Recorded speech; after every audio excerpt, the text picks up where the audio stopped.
Sairam.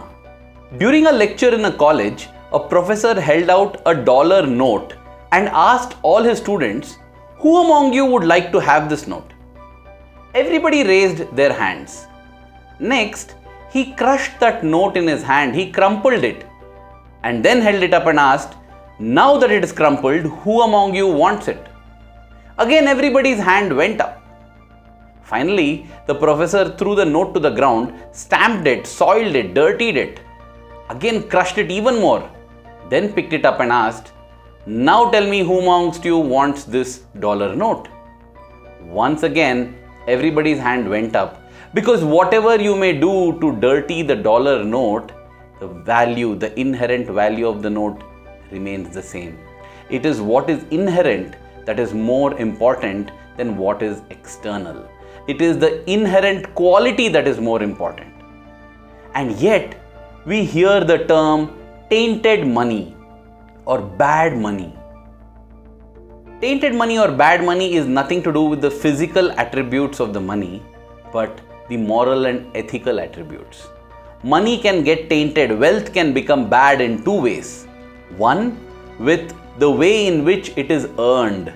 If it is earned through unfair means, by cheating others, by causing pain to others, harm to others, ill to others, that pain, badness, the evil, everything comes embedded as the quality of that money. And the second way is the intentions and character of the person who is wielding that money. If the intention of spending the money or using the money is for Kama, Krodha, Lobha, Moha, Mada or Matsarya, if it is to show off your ego, if it is for pride, if it is for lust, if it's for anger, then also that wealth becomes of a bad quality. It is through the experience of a senior professor of the Sri Sathya Sai Institute of Higher Learning that I learnt the importance between bad quality money or bad wealth and good quality money or good wealth.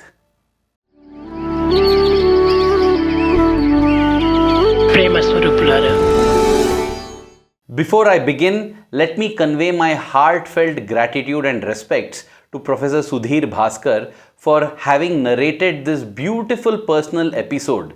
I am so convinced that in this case, he has been like the Arjuna conveying Lord Krishna's Bhagavad Gita to all of us. It was the 10th of June 1993.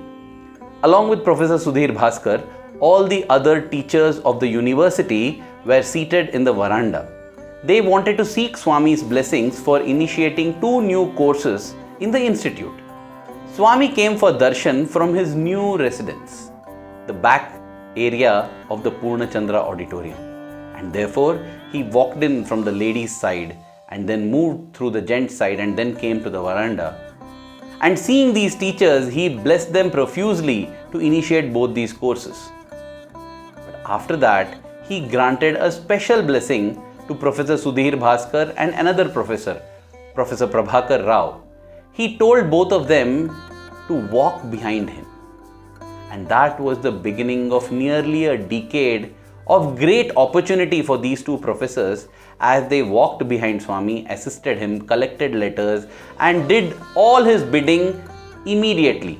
Whether it is calling people for interview, distributing prasadam to the devotees who had come, maintaining the interview room, all of this. A great opportunity of multiple lifetimes indeed. And therefore, Professor Sudhir Bhaskar was in 7th heaven, possibly the 10th heaven or 18th heaven, whichever is the highest heaven of joy. That day, Swami also looked at him and asked him, "How much salary are you earning?" Now, this was a question which Professor Sudhir Bhaskar did not know whether he should answer or not. He just kept silent, kept looking at Swami. "Tell me," Swami said, "how much salary do they pay you?" Again, there was no answer. Then Swami asked the next question. "Are you working commensurate to the salary that you are being paid?" Yet again, the professor did not answer. But in his mind, he was just thinking that, "Swami, the place where I was working previously, which I gave up, sacrificed and came, There I was earning 10 to 15 times what I am getting here. And here I am doing much more work than what I used to do there. So therefore, in his mind he thought, definitely Swami, I am working commensurate to the salary that I am earning, if not more. But he did not answer, he just kept quiet. And Swami also did not probe further nor provide any answer. He too kept quiet, and the day ended there. Now, sometime in the second half of 1994, Swami had come for darshan, and these two professors, as usual, were walking behind Swami, assisting him, helping him, collecting all the letters and putting it into a cover. Swami would collect so many letters from different devotees, he would hand it over to either of them. That apart, whenever Swami would materialize Vibhuti for a devotee, one of these two professors would hand a kerchief to Swami to wipe his hand. So this was what they were doing on this day as well. When Swami was walking through the gents' side, there was one particular gentleman who was desperate to hand over a cover to Swami. And Swami simply picked that cover and gave it to Professor Sudhir Bhaskar, who was walking behind. Now, as the professor was keeping it in the cover where he was keeping all the other letters, this gentleman walked up to him, tapped him on his wrist and said, "Be careful, there is a demand draft for 20 lakhs in that." This person was making a donation to Swami and he wanted the professor to be handling it carefully and specially. At that moment, Swami was several meters ahead. But suddenly, he stopped, he froze and he turned around.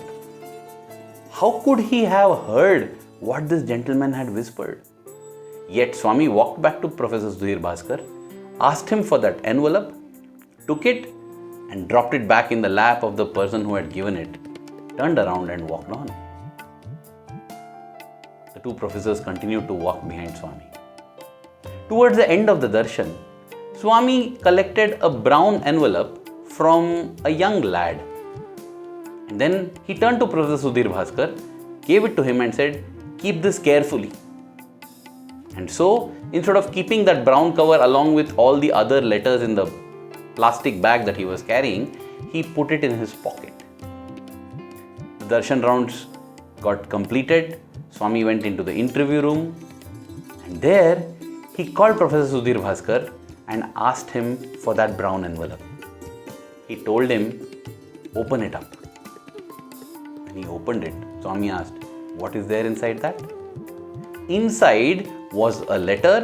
Along with it, there was a counter foil for a 10 rupees donation that a person had made to Swami.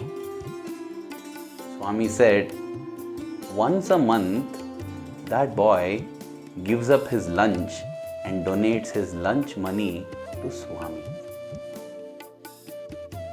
As the professor was allowing this to sink within, what a beautiful thought and what great feelings with which people were offering to Swami.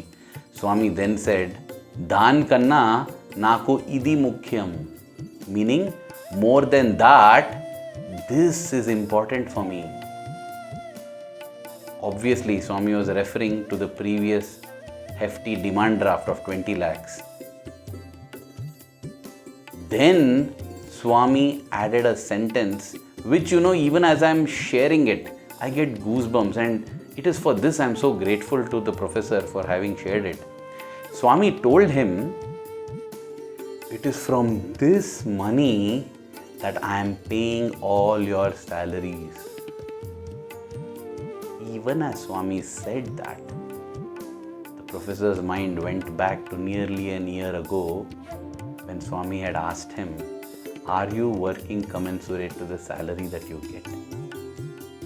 He began to think within himself whether the work he was doing was worthy of somebody sacrificing their lunch, sacrificing their food. Was somebody's sacrifice of food justified by the quality and quantity of his work? With humility and love, he bowed down to Swami, nodded his head before walking out of the interview room. When Professor Sudhir Bhaskar shared this experience with me, he said, "Arvind, it is not important how much money we earn. The quantity of money we earn is not important. The quality of wealth that we earn is very important.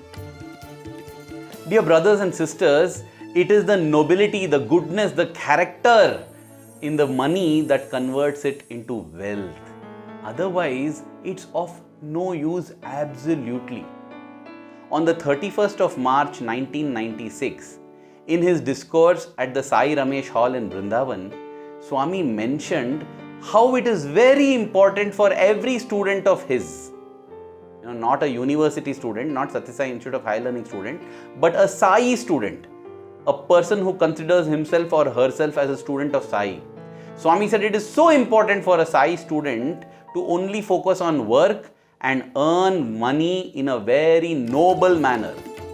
Otherwise, Swami said, there are 4 thieves who will take away this wealth. Who is the first thief?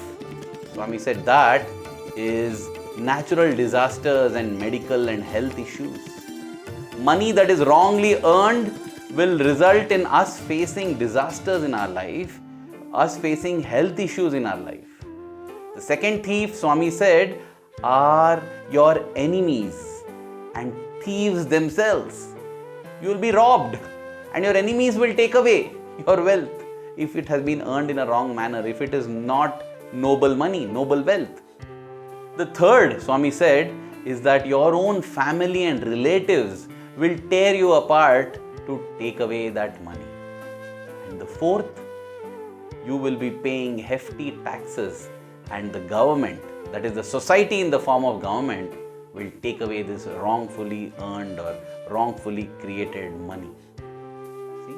At all the levels, Vyashti, Samashti and Srushti, individual, society and nature, at all the 3 levels, you will face losses if your money has been tainted or earned in an adharmic manner. Now that is probably the reason why in Bharat or ancient India, everyone feared to make money in the wrong ways.